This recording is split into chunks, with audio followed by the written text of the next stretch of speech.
Digimon Story Cybersleuth is apparently getting a sequel in Japan in December called Hacker's Memory for the PS4 and the Vita. It's not interesting because there's things being released on the Vita. What's interesting is because the Vita is doing pretty well in Japan. It always Japan, has. yeah. Yeah. Yep. Because there's usually portables do very well in Japan, Very well. very Right. very well because of a lot of travel on the train, and also compared to very small living space, especially in metropolitan areas, you're not really going to get people with not usually going to get people in the same way you'll find like in the U.S. with like retro collectors where it's like I have like 16 consoles, man. I got my own room dedicated to it. Usually in Japan it's just like I got a Wii U or like a Switch or something like that, or a DS, 3DS, something like that. Because they're able to carry it around. Not so much the Wii U. They're able to carry it around. Where I know, like in Japan, I remember Xbox sales. I don't know if it was Xbox or Xbox One or Yeah. or 360. There's the only three releases of Xbox. One of those had really bad, or just Xbox generally has I think, really bad yeah, sales. Xbox in general Yeah. hasn't really sold well in Japan. No, Yeah. no. But the point here is that Digimon Story Cybersleuth, which actually is funny, myself and Brendan are playing on the show on Those Guys Play Digimon Story Cybersleuth over on the Those Guys Play YouTube channel. And Stuck in Digital World, thankfully, as you can tell, I'm here, but we have to see how I got here. So that's why, we have that going on there. And crazy stuff getting stuck in Digital World, Tristan. I'm sure you can relate. And the amount of times you've gotten stuck in my laptop and possessed my laptop over, what was it, Luigi's Mansion. Those guys play Luigi's Mansion. Those guys play Poltergeist Pixelated Horror. A lot of, well, no, you were just being streamed, and those guys play Fatal Frame 2, thankfully.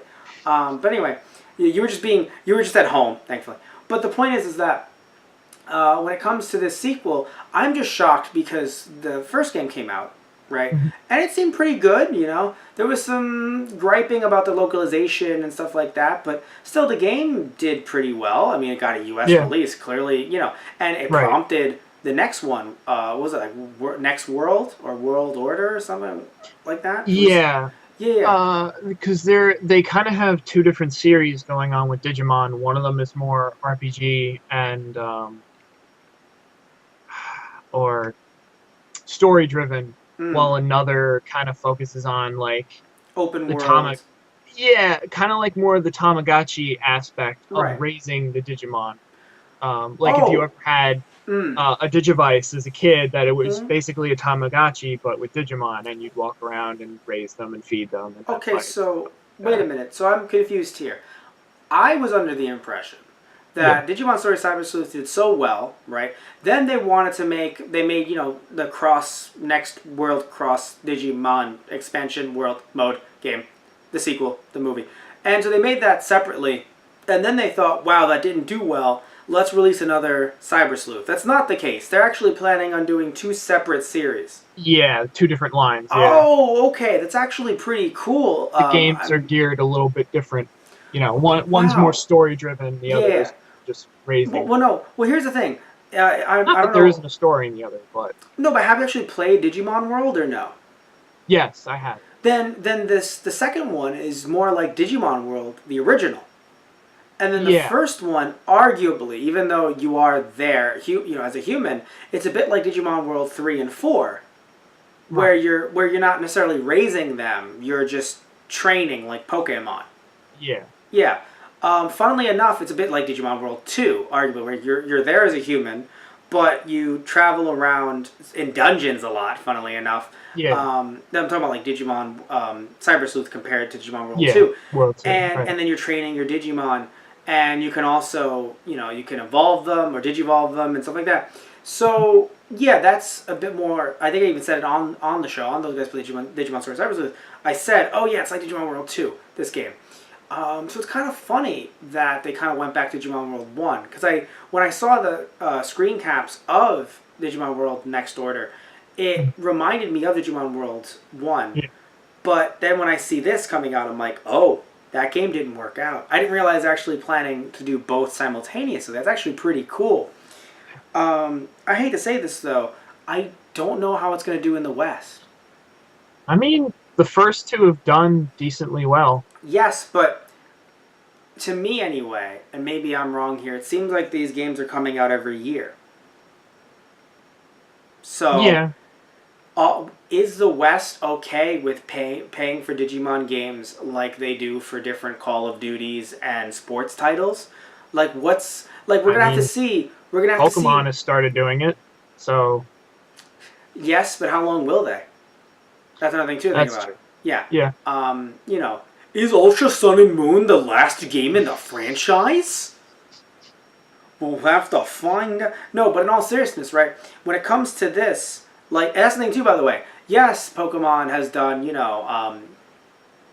different, like, they've done sequels that are basically reskins mixed in with little differences in their games. But will Digimon, arguably, as much as I love Digimon, less popular than Pokemon, right? mm, Will it be able to thrive on this game, maybe being just like a DLC dungeon pack of the first game?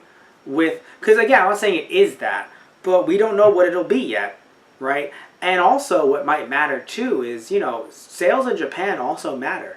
yeah, So, and that's a sad thing too, by the way, everybody. If you're maybe a bit too young and you might not know the old golden days of this game looks so good, but it sold poorly in Japan, so they thought, I guess it's not gonna work in the U.S. And it's like that might never be the case, right?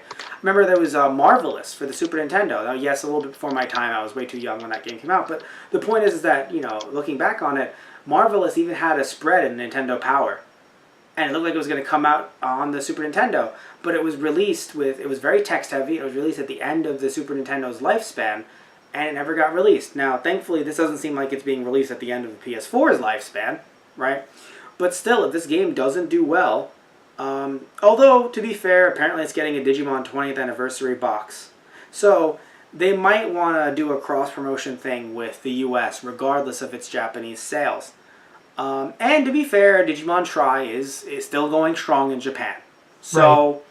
So Digimon might, so it might sell well there and then transfer over here. So, and I'm Yeah, hoping that it does, right? yeah, But I'm just, and apparently the game will be coming out. It's already confirmed. Will be in the West in early 2018, which is crazy because if it's coming out in December in Japan, then man, like they must already be working because it's a Bandai game. So hmm Bandai exists both in Japan and America. So it's not like they have to license it over to another company that has to like wait months to work on it.